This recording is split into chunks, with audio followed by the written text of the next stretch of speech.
السلام علیکم دوستو، اسے کرائم سٹوری بنا دیا گیا۔ یہ کرائم سٹوری نہیں تھی، کراچی کے علاقے کی خبر ہے۔ شہریوں کے ہاتھوں ڈاکو قرار دے کر مارا گیا شخص مجرم نہیں تھا، یہ ہے پولیس کا کہنا۔ پولیس کا کہنا ہے پولیس نے قصبہ کالونی میں کراچی کے علاقے میں تفتیش کے بعد جو انکشافات کی ہیں، ان کا کہنا ہے کہ پرسوں رات شہریوں کے ہاتھوں ڈاکو قرار دے کر مارا گیا شخص جرائم پیشہ نہیں تھا۔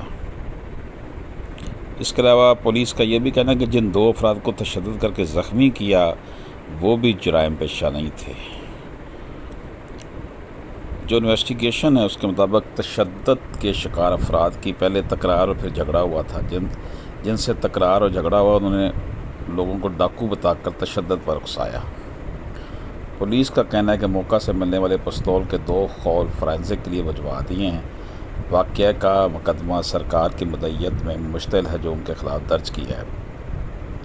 ڈاکو قرار دے کے مارے گئے شخص کے جنازے کے بعد چند افراد واقعہ کی جگہ کے ان افراد نے ہنگامہ آرائی کی اور نعرے لگائے۔